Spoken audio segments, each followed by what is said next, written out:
mas algumas coisas de fato poderiam ser mais transparentes. Por exemplo, aqui na cidade a gente tem um monte de dúvidas sobre muitas coisas.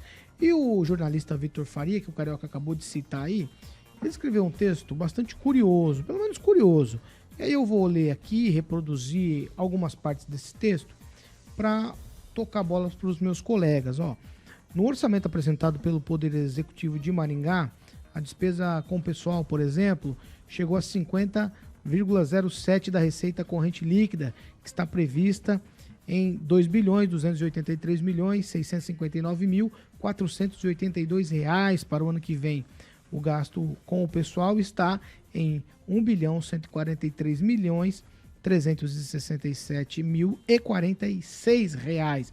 A Lei de Responsabilidade Fiscal impõe o limite de gasto com o pessoal em 54%. O Tribunal de Contas leva em consideração 48,6%, o limite de alerta, e 51,3% o limite prudencial. Aí dessa forma, Maringá está a 1,23% de atingir o limite prudencial, o que pode impossibilitar aí aumentos, reajustes de remunerações de qualquer título, criação de novos cargos, empregos ou funções, alteração também da estrutura de carreiras que impliquem em aumento de despesa, possibilidade também de não poder contratar horas extras. Há dois tipos de dívidas que estão colocadas no orçamento: a dívida fundada, consolidada, e a dívida flutuante. A dívida consolidada diz respeito aos débitos que os municípios têm, cujos vencimentos estão aí mais de 12 meses, enquanto as dívidas flutuantes vencem antes de 12 meses. Maringá tem 533.560.813,1 consolidada e um pouco mais de 446 milhões de flutuante. Esses números aí levando em consideração até 31 de agosto de 2023, segundo o orçamento. A soma das dívidas do município, portanto, 980.120.169 reais. Vamos lá. Caso a Câmara aprove esse projeto de lei que autoriza o município a contrair um novo empréstimo no valor de 200 milhões, e foi o que eu falei lá no início do texto, a dívida do município pode chegar aí a R$ 1.180.120.169 reais. Vale ressaltar que a capacidade de endividamento do município, pela lei, é de até 120%. Alguém falou desse assunto aqui ontem, e aí o Vitor Faria escreveu esse texto. Achei importante, por quê? E aí ele faz no final do texto uma ideia aqui, que o trunfo da administração seriam os 300 milhões da Sanepar que não vingou para essas obras todas que estão na lista do empréstimo. Então, levando em consideração tudo isso aqui, Calazans, limite prudencial, também levando em consideração os tipos de dívida que a prefeitura tem, facilita o entendimento do empréstimo de 200 milhões? Não, para mim não. De modo algum, pelo contrário. Para mim isso reforça, esse texto aí, esses dados reforça a necessidade de não aprovar esse empréstimo do modo como está. O empréstimo poderia ser feito pelo município se fossem apresentados de forma específicas as obras que seriam financiadas. E essas obras precisariam estar dentro de um projeto de crescimento, de desenvolvimento de Maringá. Essa é uma crítica que eu sempre tive, porque eu acho que, embora tenhamos, sim, muitas coisas boas feitas pela atual administração, a gente tem um problema, e é uma característica da administração do prefeito Ulisses, que é a falta de planejamento em relação às coisas que acontecem. As coisas acontecem, né? As ideias surgem, mas não surgem dentro de um contexto, dentro de um projeto de médio prazo, de longo prazo, para saber o que isso vai impactar na cidade. Olha o tempo que nós ficamos debatendo a situação da prainha, que o prefeito um dia fez uma postagem nas redes sociais dizendo que projeto é esse, de onde surgiu, o que vai beneficiar a cidade, cadê um plano municipal de desenvolvimento, de investimento em infraestrutura. Daqui a pouco ninguém anda mais nessa cidade por falta de infraestrutura de trânsito, sabe? Coisas que permitam a cidade crescer, coisas que não são apenas a maquiagem para deixar a cidade mais bela, que são coisas importantes também, mas que passam, daqui a pouco acabou e não fica para a posteridade, para a história da cidade, como é o caso, por exemplo, dos viadutos, né, que foi feito pelo prefeito Ulisses Maia, resolveu o problema dos viadutos Perneta lá do contorno norte. Isso é um tipo de investimento importante. Então, tem que ter um projeto, Paulo. Não tem, entendeu? Tem que ter um plano de crescimento da cidade para justificar o empréstimo, para a população entender que vale a pena arriscar a capacidade de endividamento, sendo ela alta ou baixa, pouco importa, mas a gente tem que estar preparado para o futuro, só para encerrar. Olha a situação climática que nós estamos vivendo. Né? Cada vez mais eventos extremos, cada vez chuvas mais violentas.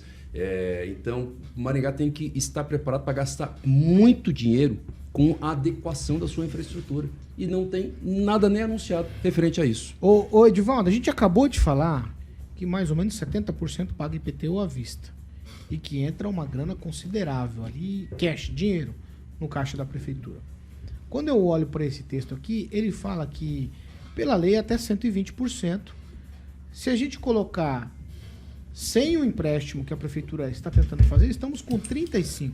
Então, em tese, a gente tem aqui uma margem bastante grande ainda para fazer esse empréstimo, para fazer investimentos. Você concorda com o Calazans ou você discorda dele? Eu vou manter meu comentário de ontem, que eu não tenho nada contra o empréstimo. Eu acho que é um recurso, é um formato que o gestor público lança a mão para não comprometer os recursos que ele tem arrecadado. Vamos citar o IPTU aqui, que é o que a gente está falando, e ele alonga essa dívida por anos, 10, 12, 15, 20 anos, quando ele faz esse empréstimo.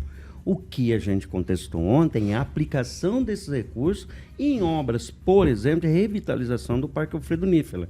Que você pode obter isso via emendas e atrás de outros recursos, sem necessariamente usar os recursos de um empréstimo. Se o prefeito, por exemplo, emprestasse 200, 300 milhões para duplicar o contorno sul, por exemplo, revitalizar toda aquela área, 100%. Tudo, fazer uma puta de uma obra ali, acho que nós teríamos amplamente apoio 100%. Aqui. Então, assim, com esses recursos, o que está ali desenhado nesse projeto de enviado à Câmara é muito pequenininho, que dava para ter feito com recursos próprios.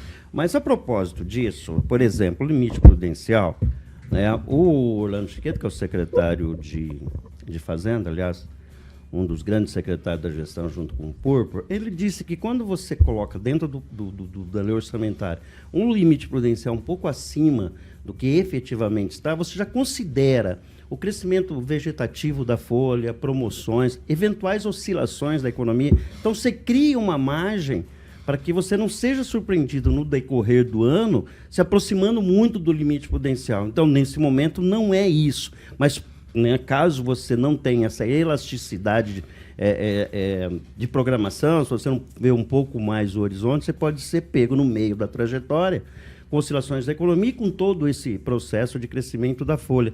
E ele me dá uma informação aqui bastante interessante também, com relação à dívida consolidada, lá do segundo quadrimestre, que é de 513 milhões de reais, quase 514 milhões. Só que a disponibilidade de caixa da prefeitura é 765 milhões. Então, na verdade, você tem uma dívida negativa, uma consolidada líquida negativa de 251 milhões de reais.